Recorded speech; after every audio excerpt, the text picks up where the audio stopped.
So my name is Frederic Thomas. I am Director of Research at the National Center of Scientific Research based in the south of France, and I work on the application of ecological and evolutionary sciences to health problems, especially infectious diseases, but also cancer.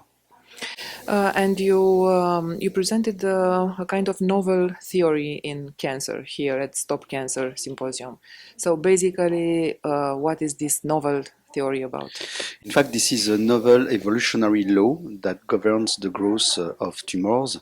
So traditionally, we admit now that cancer is an evolutionary problem. So the first papers were published during the mid-70s with one paper in Nature and one in Science. And this paper assumed that cancer was a problem of clonal evolution within the body, with strong Darwinian interaction between cells, and that would be possible to explain the whole tumorigenesis because of that, from the first cancer cells to the metastatic cascade. Then we have added that it's important also to consider the interactions between clusters of cells, and for that we introduce a concept from evolutionary ecology, which is the concept of group phenotypic composition. So it is a concept that is typically used by biologists to explore the ecology of species whose living entities are living together, exactly like birds, fish, and in fact a tumor is a group of cells that are living together. So we can transpose concept from ecology to oncology, and by doing that we were able to identify new laws that governs the growth of tumors. So is this GPC you were mentioning? Yeah, the group phenotypic composition, and it means that in fact the classical evolutionary processes that are considered as important for the growth of tumor, that is to say the interaction between cells and between cluster of cells, are of course important. They do exist, no problem with that, but in fact they fuel another form of selection that is called the selection of function. It's a novel evolutionary law that can explain the fact that every structure, living and even non-living ones, can evolve if there are three conditions: statistic persistence, dynamic persistence, and the capacity to generate novelties. And in fact, we have that in tumors. And we are now realizing that tumors get more and more complex because of this novel evolutionary law that has been recently identified. And this has therapeutic implications. It's not just a pure intellectual exercise. It has therapeutic implications, and it was the second part of my talk. Just we focused on how this could change the way we treat tumors.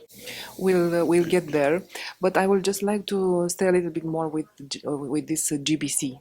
Yeah. So this cluster of cells is a cluster of different cells. Absolutely. Yes? Yeah. Okay, and then cluster of different cells with different behavior. Yeah, and in fact we can define the GPC of tumor as the spatio-functional distribution of the intratumoral heterogeneity. So typically we consider that the intratumoral heterogeneity in cancer is a problem. It is even the problem, because this is because of that we select resistance. But if we assume that there is a spatio-functional distribution of that intratumoral heterogeneity, it is in fact a structural vulnerability, an exploitable weakness, an Achilles heel for tumors. So in fact, if you look at other animal species that live in colony, some of them are exactly like tumors. The individuals have a reduced mobility, even an absence of mobility. This is the case with corals, with tunicate, with certain bacteria in biofilm, certain fungi. Even in social insects, you have different categories of individuals. And interestingly, there are several studies in ecology that are showing that if you alter the GPC, because this colony functions because of the task repartition, the division of labor, exactly like in a tumor. And it is demonstrated in ecology that if you alter the GPC of that species, of course, to reach a tipping point, then there is a collapse of the colony. So this is exactly what we would like to transpose to tumors.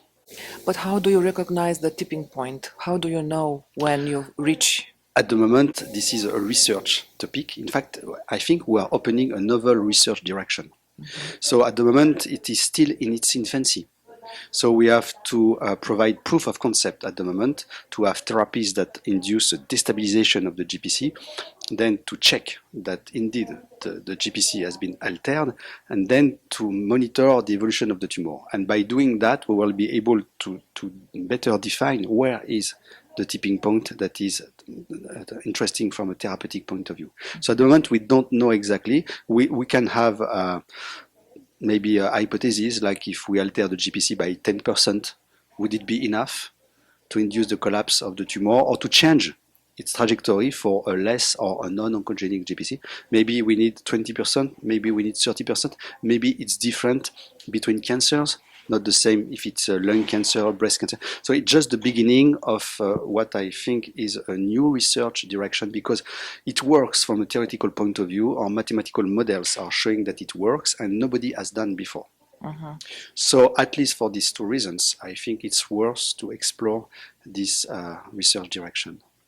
And when you speak about GPC, you are speaking about groups, clusters of different Subpopulation. different type of cells from the same tumor, the same cancer. Yeah, from the same tumor, you have different subpopulation inside the tumor. So each subpopulation has a GPC, and then there is a GPC for the whole tumor.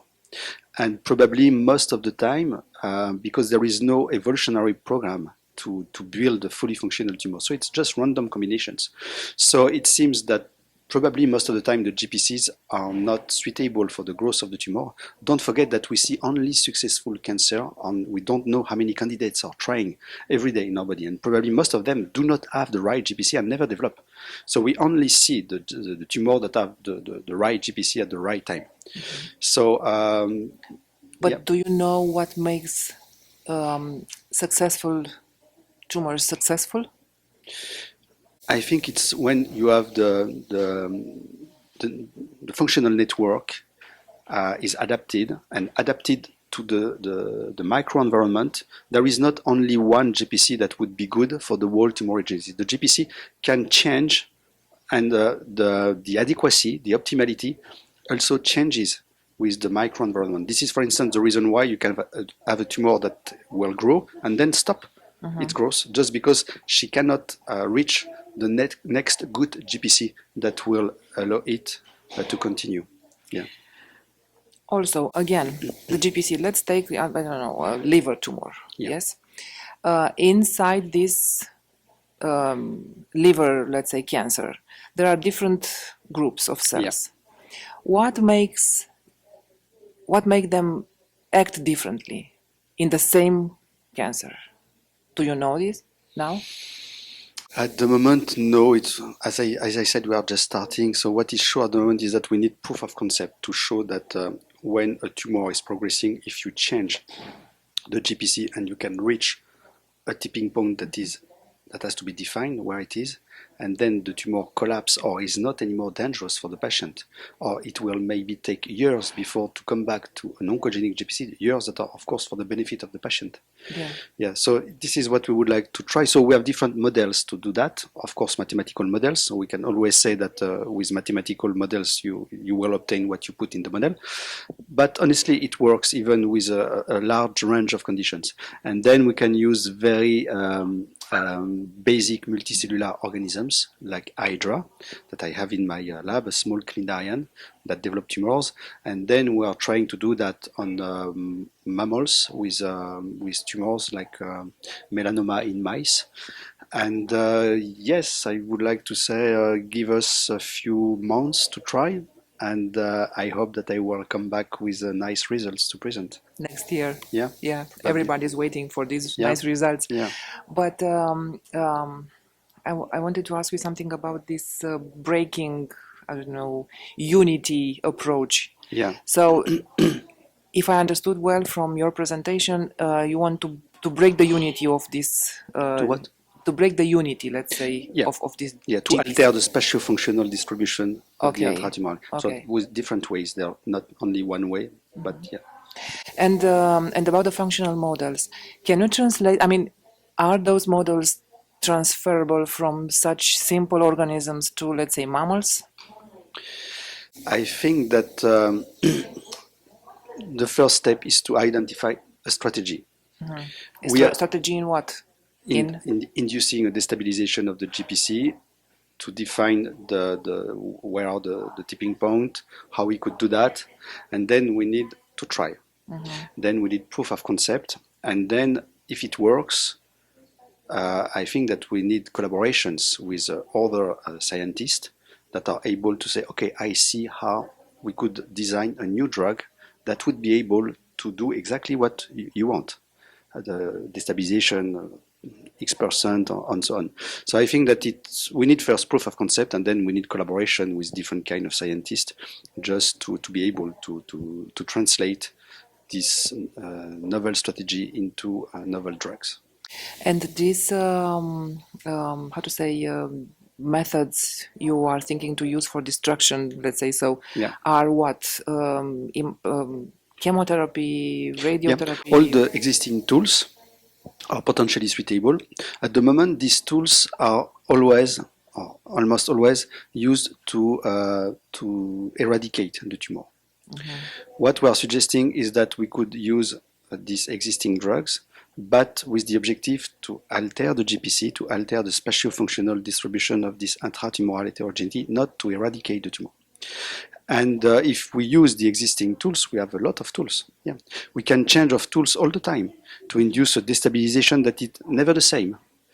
And to quantify this with, for instance, spatial transcriptomics, metabolomics, to show that indeed the functionality of the tumor has been modified.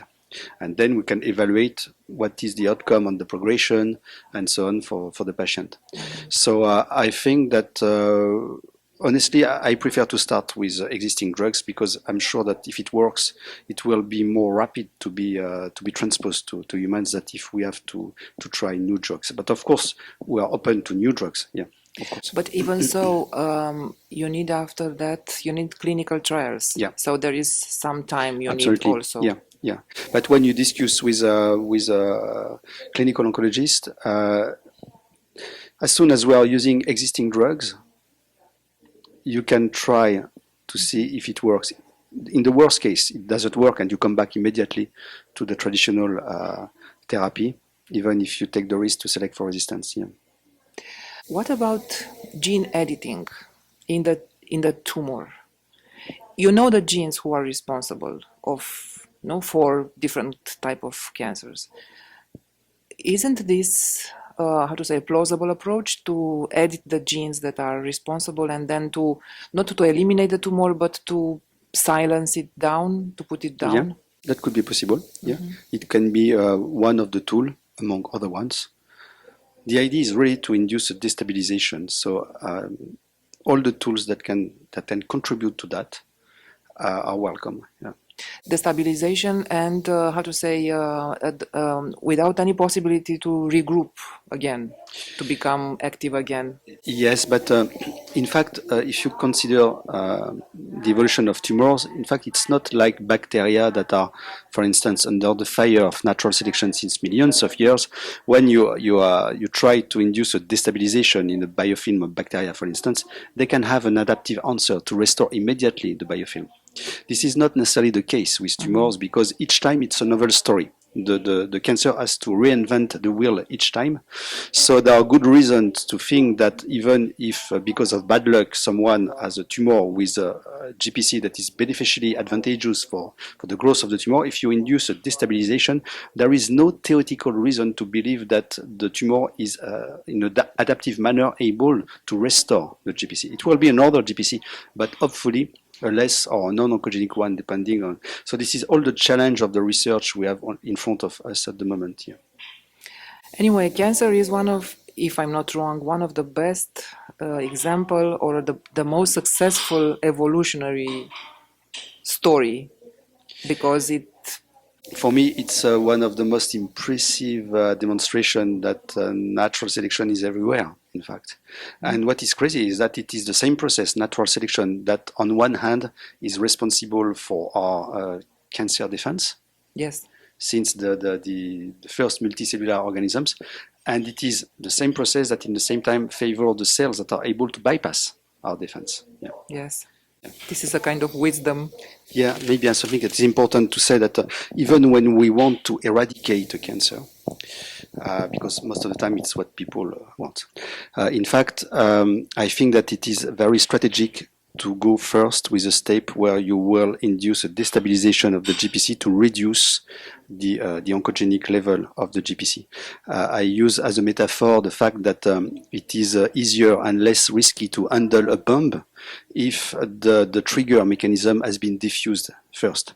So if you try to eradicate a tumor that has an oncogenic GPC, I think that the risk that the tumor restores an oncogenic GPC is higher than if you go first through a phase with a destabilization of the GPC that would be stable, and then when the tumor is not really dangerous, I think that it's time to eradicate the tumor. So we have the same objective, but we have an additional step that could make the difference, in my view. I hope I'm right. I wish you are right. Good luck and see you next year with results. I hope. Thank you.